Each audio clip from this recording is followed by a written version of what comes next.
பரிசுத்த நாளாக எண்ணுவாயாகில். Therefore, if you would count my holy Sabbath as my holy day, విశ్రాంతి దినమును ప్రతిష్ఠితమైన దినముగా ఎంచినట్లయితే, மகிமையாக எண்ணினால், if you would honor it, దానిని మహిమకరం ఘనముగా ఎంచినట్లయితే, இப்போ நீ ஒரு விஷயத்துக்காக ஒரு 100 ஸ்தோத்திரம், 50 ஸ்தோத்திரம், 10 ஸ்தோத்திரம், ஸ்தோத்திரம் ஸ்தோத்திரம் ஸ்தோத்திரம் ஸ்தோத்திரம் என்று சொல்கிறேன்னு வெச்சுக்கொள்ளுங்க.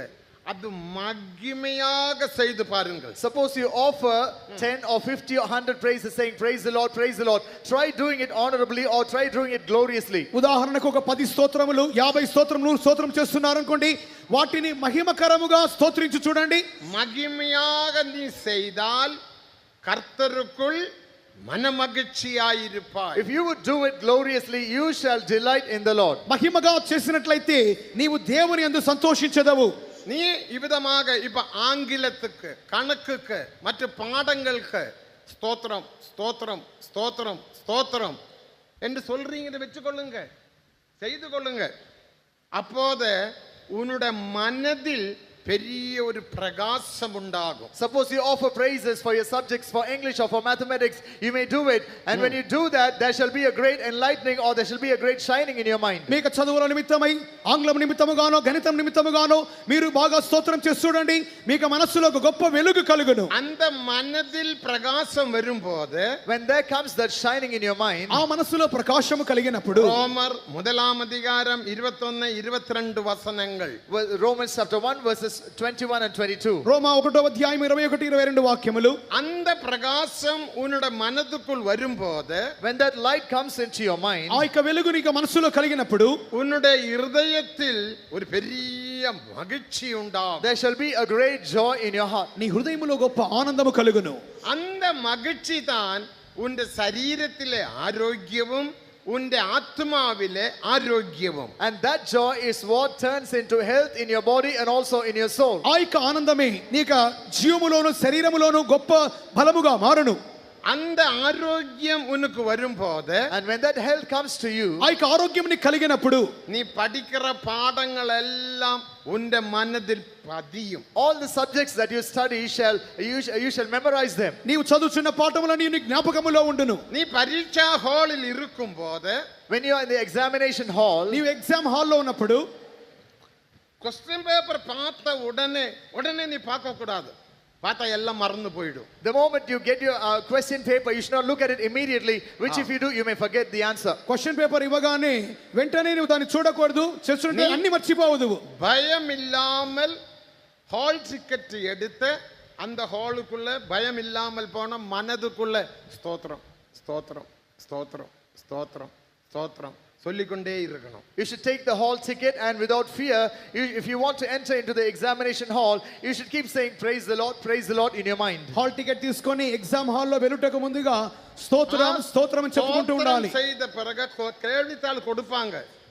அது பெருசா இருக்கலாம், சின்னதா இருக்கலாம். அதை பார்த்த உடனே நீ பயந்து ஐயோ ஐயோ ஐயோ ஐயோ அப்படி பயப்படாதீங்க.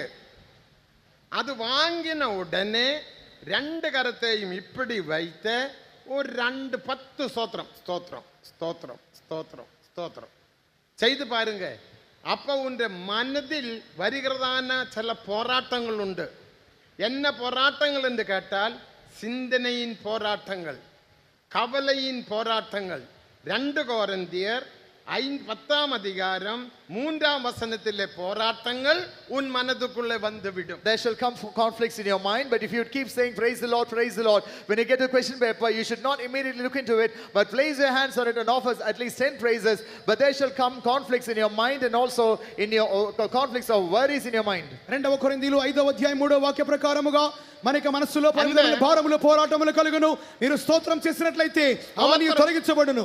ஸ்தோத்திரம் பண்ணும்போது இந்த போராட்டங்கள் இந்த மனதில் இருந்த பிரகாசம் வரும்போது, கேளுங்க, பிரகாசம் வரும்போது இருள் எப்படி மறைகிறதோ அதே போல ஸ்தோத்திரம் செய்யும் போது உண்டாகும் பிரகாசத்தினால் உன்னுடைய மனதிலே போராட்டங்கள் எல்லாம் When மாறிவிடும். you offer praises to the Lord, when you say praise the Lord, even as when light comes, darkness is dispelled, all the conflicts that are in our mind, that are mentioned in 2 Corinthians chapter 10 verse 3 shall be removed from your mind.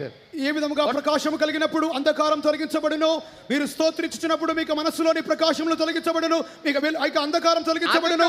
2 కొరింథీయులు 10వ అధ్యాయం 3వ వచనం அந்த చదువుచున్నాము. கேள்வி தாளை எடுத்து நீ படிக்கும்போது முதலாவது கேள்வி, ஓ இது எனக்கு தெரியுமே. இரண்டாவது கேள்வி, ஐயோ இது எனக்கு தெரியுமே, இது தெரியுமே, எல்லாம் தெரியும். After that, எல்லாம் மகிழ்ச்சி வருதா?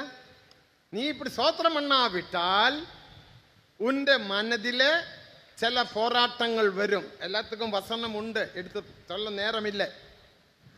போராட்டத்தினால் நீ கலங்கிட்டே இருக்கும், பயந்துட்டே இருக்கும், கையும் காலும் எல்லாம் நடுக்கும், கையெல்லாம் வேர்க்கும், பேனாவும் கூட பிடிக்க முடியாதபடி கையெல்லாம் வேர்க்கும்.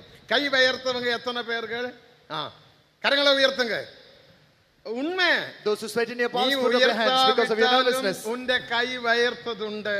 Because of your தேவனுக்கு மகிமை.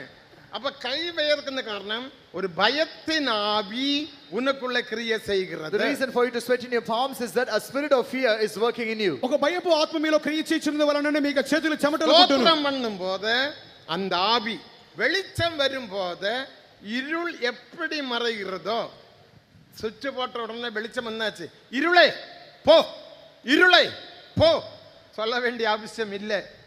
வெளிச்சம் வரும்போது என்ன சம்பவிக்கும் சொல்லுங்க? வெளிச்சம் வரும்போது சத்தமா சொல்லுங்க, இருள் மறைந்து விடும். When we turn on the switch, immediately அது darkness உண்மை என்று சொல்றவங்க ஒரு அல்லேலூயா சொல்லுங்கள். வெளிச்சம் வரும்போது இருள் மறைகிறது போல, even as darkness is dispelled when light comes, వెలుగు వచ్చినప్పుడు అంధకారం తొలగింపబడిన రీతిగా நீ ஸ்தோத்திரம் செய்யும்போது, when you offer praises, మీరు స్తోత్రం நீ చేయనప్పుడు, தேவனை துதிக்கும்போது, when you praise God, దేవుని స్తుతించినప్పుడు, பரிசுத்த நாளை மகிமையுள்ள நாளாக நீ மாற்றும்போது, when you turn the holy day and honorable day, పరిశుద్ధమైన దినమును ఘనమైన దినముగా ఎంచినప్పుడు, பாருங்க உன்ட இருளெல்லாம் போய்விடும், பயம் போய்விடும், சந்தேகம் போய்விடும், மறைவி போய்விடும், கை வேர்க்கிறது எல்லாம் போய்விடும். all your darkness, your fear, your doubt and sweaty palms will leave you. మీకు చీకటి, మీ భయము, మీకు సందేహమంతా తొలగించబడును. தேவனுக்கு மகிமை. Glory be to God. దేవుని మహిమ. அதுக்கப்புறம் மெதுவாக நீங்கள் ஸ்தோத்திரம் பண்ணி எழுதி பாருங்க, 100க்கு 100 மார்க் வாங்கலாம். After that, try writing slowly, offering praises to the Lord. You can score 100 marks. స్తోత్రం చేయించు మెల్లగా రాసి చూడండి, 100కి 100 మార్కులు పొందుకొనవచ్చును. இன்னைக்கு अनेक பிள்ளைகள் பல இடத்தில் இருந்த பிள்ளைகள் எல்லாம் எனக்கு தெரியாது. பாஸ்டர் ஸ்தோத்திரம் பண்ணி நான் பரீட்சை எழுதினேன், எனக்கு எல்லாத்துக்கும் A+, எல்லாம் 0 வாங்கின பிள்ளைகள் தான் எல்லாத்துக்கும் A+ என்று சொல்லுகிறார்கள். Today many children from various places whom I don't know, they say they were once upon a time scoring 0, but now they score A+ because they offer praises to God. పలువురు పల స్థలములో నుండి పలువురు పిల్లలు వారు ఎవరో నాకు తెలియదు కానీ ఫోన్ చేస్తున్నారు, పాస్టర్ గారు స్తోత్రం చేసి పరీక్షలో పాస్ అయ్యామంటున్నారు.